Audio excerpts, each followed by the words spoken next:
Welcome to Vishnu IAS academy. మనం AP economic సర్వేకి సంబంధించిన అంశాల గురించి మాట్లాడుకుంటున్నాం. మనం మ్యాక్రో ఎకనామిక్స్లో భాగంగా ఏపీ జిఎస్డిపికి సంబంధించిన అంశాలు మాట్లాడుకున్నాం. జిఎస్డిపిలో భాగంగా ఉన్న అగ్రికల్చర్ సెక్టార్కి సంబంధించిన అంశాలు మాట్లాడుకున్నాం.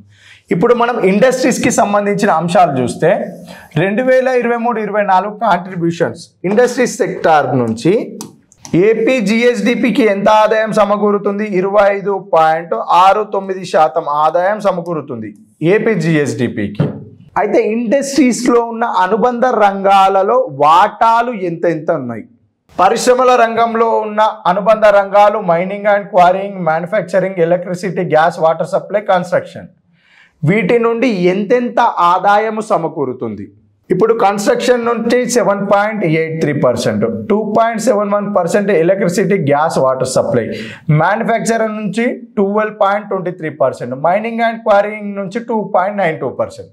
ఇదంతా ఇచ్చారు. మనకి క్వశ్చన్ ఏ విధంగా అడుగుతారు? ఇదంతా చదువుతాం, ఇది చూసుకుంటాము, ఇది చూసుకుంటాం, కానీ క్వశ్చన్ ఏ విధంగా వస్తుంది అనేది మనం గుర్తించాలి. ఇప్పుడు పారిశ్రామిక రంగం నుంచి 25.69% ఆదాయం సమకూరితే పరిశ్రమల రంగంలో ఉన్న అనుబంధ రంగాల యొక్క వాటాల వరుస క్రమాన్ని గుర్తించండి. అవరోహణ క్రమంలో గుర్తించండి, ఆరోహణ క్రమంలో గుర్తించండి, అసెండింగ్ ఆర్డర్, డిసెండింగ్ ఆర్డర్. ఈ వాటాలలో ఏ ఏ రంగం నుండి అధిక ఆదాయం సమకూరుతుంది? ఏ రంగం యొక్క వాటా అధికంగా ఉంది? మొదటి స్థానంలో ఏది ఉంది? మ్యానుఫ్యాక్చరింగ్ రంగం. తర్వాత స్థానంలో కన్స్ట్రక్షన్, ఆ తర్వాత మైనింగ్ అండ్ క్వారింగ్, ఫోర్త్ ప్లేస్లో electricity and gas, water supply. ఏ ధరల ప్రకారము?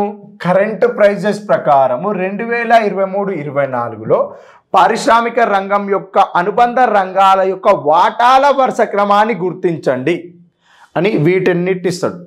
వీటిలో ఏది మొదటి స్థానంలో, ఏది రెండవ స్థానంలో, ఏది మూడవ స్థానంలో, ఏది నాలుగవ స్థానంలో ఉన్నది అనేది గుర్తించాలి. అసెండింగ్ ఆర్డర్ అడుగుతారా, డిసెండింగ్ ఆర్డర్ అడుగుతారా? కరెంట్ ప్రైజెస్ ప్రకారము ఎంత ఉంది ఇది చూసుకోవాలి. నెక్స్ట్ కరెంట్ ప్రైజెస్ ప్రకారం గ్రోత్ రేట్స్ 2023-24లో ఇప్పుడు పారిశ్రామిక రంగం నుంచి 25.69% ఆదాయం సమకూరుతుంది. మొత్తంగా ఇండస్ట్రీస్లో గ్రోత్ రేట్ ఎంత? 8.46%. దేని ప్రకారం? కరెంట్ ప్రైజెస్ ప్రకారం. కాన్స్టాంట్ ప్రైజెస్ ప్రకారం ఎంత ఉంది? 8.02% ఉంది. ఇప్పుడు మనం ప్రస్తుతానికి కరెంట్ ప్రైజెస్ ప్రకారం మాట్లాడుతున్నాం, వాటిని చూద్దాం. కరెంట్ ప్రైజెస్ ప్రకారం మొత్తం పారిశ్రామిక రంగంలో 8.46% గ్రోత్ రేట్ అయితే పారిశ్రామిక రంగంలో ఉన్న అనుబంధ రంగాల యొక్క వృద్ధి రేట్లు చూడాలి. ఫస్ట్ వృద్ధి రేట్లు చూద్దాం. మైనింగ్ అండ్ క్వారీయింగ్ ఎంత? 12.41%. తర్వాత next manufacturing 3.83%, electricity, gas and water supply 15% ఉంది. తర్వాత కన్స్ట్రక్షన్ 12.6% ఉంది. ఇవి అన్నీ చదువుకున్నాం, కానీ క్వశ్చన్ ఎట్లా వస్తుంది? వెంటనే క్వశ్చన్ ఏ విధంగా అడిగే అవకాశం ఉంటుందనే ఆలోచన మనకి వెంటనే రావాలి. 8.46% మొత్తంగా గ్రోత్ రేట్ కరెంట్ ప్రైజెస్ ప్రకారం అయితే పారిశ్రామిక రంగంలో ఉన్న సబ్ సెక్టార్స్ అనుబంధ రంగాల యొక్క వృద్ధి రేట్ల వరుస క్రమాన్ని గుర్తించండి. వృద్ధి రేట్ల వరుస క్రమాన్ని, అనుబంధ రంగాల యొక్క వృద్ధి రేట్ల వరుస క్రమం అంటే ఏ అనుబంధ రంగంకి వృద్ధి రేట్ అధికంగా ఉంది, తర్వాత రెండో ప్లేస్లో ఏ అనుబంధ రంగంలో ఉంది, థర్డ్ ప్లేస్లో ఏ అనుబంధ రంగం ఉంది, ఫోర్త్ ప్లేస్లో ఏ అనుబంధ రంగం ఉంది. ఈ వరుస క్రమాన్ని గుర్తించాలి. మైనింగ్ అండ్ క్వారీయింగ్ ఎంత? 12.41 ఉంది. వీటికంటే ఎక్కువ ఎక్కడ ఉంది? Electricity, water, gas and water supply మొదటి స్థానంలో, కన్స్ట్రక్షన్ రెండవ స్థానంలో, మైనింగ్ అండ్ క్వారీయింగ్ మూడవ స్థానంలో, మ్యానుఫ్యాక్చరింగ్ ఫోర్త్ ప్లేస్లో ఉంది. దేని ఆధారంగా మాట్లాడుతున్నాం మనం? గ్రోత్ రేట్ ప్రకారం కరెంట్ ప్రైజెస్లో ఇండస్ట్రీ సెక్టార్కి సంబంధించిన సబ్ సెక్టార్స్ యొక్క గ్రోత్ రేట్స్ వరుస క్రమం అసెండింగ్ ఆర్డర్ మాట్లాడుతున్నాం. డిసెండింగ్ ఆర్డర్ అంటే ఫోర్త్ ప్లేస్లో ఉన్నది మొదటి స్థానంలో, థర్డ్ ప్లేస్లో ఉన్నది రెండో స్థానంలో, సెకండ్ ప్లేస్లో ఉన్నది మూడో స్థానంలో, ఫస్ట్ ప్లేస్లో ఉన్నది ఫోర్త్ ప్లేస్కి వస్తుంది. ఏ విధంగా డిసెండింగ్ ఆర్డర్ అడిగితే, అసెండింగ్ ఆర్డర్ అంటే ఈ వరుస క్రమాన్ని గుర్తించాలి. మొత్తంగా ఎంత ఉంది, వాటిలో వరుస క్రమాలను ఇవే క్వశ్చన్స్ వస్తాయి. మనం మొత్తంగా చదివిన తర్వాత అసెండింగ్ ఆర్డర్, డిసెండింగ్ ఆర్డర్ రాసుకోవాలి. అసెండింగ్ ఆర్డర్లో ఏమున్నాయి? అసెండింగ్ ఆర్డర్ వస్తే డిసెండింగ్ ఆర్డర్ ఆటోమేటిక్గా వచ్చేస్తుంది. ఈ క్వశ్చన్ ఏరియాని మొత్తంగా చదివిన తర్వాత మనం అల్టిమేట్ మనకు రావాల్సింది జాబ్ రావాలంటే ఆన్సర్ కరెక్ట్ పెట్టాలి. కరెక్ట్ పెట్టాలి అంటే క్వశ్చన్స్ ఏ విధంగా వస్తాయి అంటే గుర్తించాలి. కాన్స్టాంట్ ప్రైజెస్ స్థిర ధరల ప్రకారం చూస్తే స్థిర ధరల ప్రకారము మొత్తంగా 8.02% గ్రోత్ రేట్ అయితే మైనింగ్ అండ్ క్వారీయింగ్ నుంచి ఎంత గ్రోత్ రేటు 5.59%. తర్వాత 5.80% ఏంటిది manufacturing, 14.23% electricity gas and water supply, 10.53 ఏంటిది ఇక్కడ కన్స్ట్రక్షన్. సేమ్ ఇది కూడా అంతే. కాన్స్టాంట్ ప్రైజెస్ ప్రకారం గ్రోత్ రేట్ 8.02% అయితే సబ్ సెక్టార్స్ పారిశ్రామిక రంగంలో ఉన్న అనుబంధ రంగాల యొక్క వృద్ధి రేటుల వరుస క్రమాన్ని గుర్తించండి అనే క్వశ్చన్ వస్తే మొదటి స్థానంలో electricity gas and water supply. ఏ ధరలు? కాన్స్టాంట్ ప్రైజెస్ మాట్లాడుతున్నాం మనం ఇక్కడ. కరెంట్ ప్రైజెస్ అయిపోయింది. కరెంట్ ప్రైజెస్ ప్రకారం అయిపోగానే సైడ్కి జరిపేయాలి, చూసుకోవాలి. కాన్స్టాంట్ ప్రైజెస్ ప్రకారం మళ్ళీ చూడాలి. కరెంట్ ప్రైజెస్ ప్రకారం ఆర్డర్ ఏంటిది, కాన్స్టాంట్ ప్రైజెస్ ప్రకారం ఆర్డర్. క్వశ్చన్స్లో కాన్స్టాంట్ అడిగితే ఇది తీసుకోవాలి, కరెంట్ అడిగితే ఈ మనం ఏదైతే ఎక్కడైతే మనం రాస్తున్నామో ఆ ఏరియా మనకి ఎగ్జామ్లో గుర్తు రావాలి. అంటే క్లారిటీగా సెగ్రిగేట్ చేసి ఒక్కొక్క అంశాన్ని చూసుకుంటూ వెళ్ళాలి. కాన్స్టాంట్ ప్రైజెస్ ప్రకారం మొదటి స్థానంలో electricity gas and water supply ఉంటే రెండవ స్థానంలో ఏంటిది ఉంది ఇక్కడ కన్స్ట్రక్షన్ రెండవ స్థానము.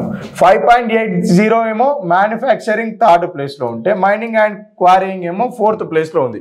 ఇక్కడ కరెంట్ ప్రైజెస్ ప్రకారము చూస్తే మొదటి స్థానంలో ఎలక్ట్రిసిటీ గ్యాస్ వాటర్ సప్లై, రెండవ స్థానంలో కన్స్ట్రక్షన్, మూడవ స్థానంలో మైనింగ్ అండ్ క్వారీయింగ్, ఫోర్త్ ప్లేస్కి మ్యానుఫ్యాక్చరింగ్. ఇక్కడ థర్డ్ ప్లేస్లో మ్యానుఫ్యాక్చరింగ్, ఫోర్త్ ప్లేస్లో mining and quarrying. Current prices ప్రకారం వృద్ధి రేట్లో వరుస క్రమం ఒకటి ఉంటే స్థిర ధరల ప్రకారం వృద్ధి రేట్లో వరుస క్రమం ఒక ఆర్డర్ వస్తుంది. అంటే చూసుకోవాలి మొత్తం 8.46లో ఇవేంటివి, 8.02లో ఇవేంటి. పారిశ్రామిక రంగం యొక్క మొత్తం వాటా 25.69%, ప్రస్తుత ధరల ప్రకారం 8.46% వృద్ధి రేటు అయితే స్థిర ధరల ప్రకారం 8.02% వృద్ధి రేటు. మొత్తంగా చదువుకోవాలి. ఇప్పుడు పారిశ్రామిక రంగంకి సంబంధించిన అన్ని అంశాలు ఇక్కడ మాట్లాడుకున్నాం. ఈ అన్ని అంశాలు మాట్లాడుకున్న తర్వాత ఈ టేబుల్కి సంబంధించి ఎన్ని క్వశ్చన్స్ అడగొచ్చు? వాటాల వరుస క్రమం అడుగుతారా, వృద్ధి రేట్ల వరుస క్రమం అడుగుతారా, స్థిర ధరల ప్రకారం వృద్ధి రేట్ల వరుస క్రమాన్ని గుర్తించండి, ప్రస్తుత ధరల ప్రకారం వృద్ధి రేట్ల వరుస క్రమాన్ని గుర్తించండి, స్థిర ధరల ప్రకారం పారిశ్రామిక రంగం యొక్క వృద్ధి రేటు ఎంత, ప్రస్తుత ధరల ప్రకారం పారిశ్రామిక రంగం యొక్క వృద్ధి రేటు ఎంత, స్థిర ధరల ప్రకారం పారిశ్రామిక రంగం యొక్క అనుబంధ రంగాల వరుస క్రమాలను గుర్తించండి, ప్రస్తుత ధరల ప్రకారం పారిశ్రామిక రంగం యొక్క అనుబంధ రంగాల యొక్క వరుస క్రమాలను గుర్తించారు. క్వశ్చన్స్ అన్నీ ఈ విధంగానే వస్తాయండి. డాటా అనేది 2023-24 సంవత్సరం యొక్క డాటా అడుగుతున్నారా, 2022-23 సంవత్సరం యొక్క డాటా ఇస్తున్నారా? ఈ అంశాలపైన క్లారిటీ ఉండాలి. అప్పుడు ఈ అంశాలపైన క్లారిటీ ఉన్నప్పుడు ఏ విధంగా క్వశ్చన్ ఇచ్చినా మనం చేయడానికి ఆస్కారం ఉంటుంది. నెక్స్ట్ సర్వీస్ సెక్టార్కి సంబంధించిన అంశాలు చూస్తే సర్వీస్ సెక్టార్లో భాగంగా ఉన్న అంశాలు, సర్వీస్ సెక్టార్కి సంబంధించిన సబ్ సెక్టార్స్, అనుబంధ రంగాల యొక్క వాటాలు. ఇప్పుడు సర్వీస్ సెక్టార్ నుంచి 40% ఆదాయం సమకూరితే 2023-24 ప్రస్తుత ధరల ప్రకారము ఏపీ జిఎస్డిపికి సర్వీస్ సెక్టార్ నుంచి ఎంత ఆదాయం సమకూరుతుంది? 40% ఆదాయం సమకూరుతుంది. ఈ సర్వీస్ సెక్టార్లో ఉన్న అంశాలు ఉన్నాయి కదా, వీటిలో వేటి నుంచి అధికంగా ఆదాయం సమకూరుతున్న ఉపరంగాలను గుర్తించండి.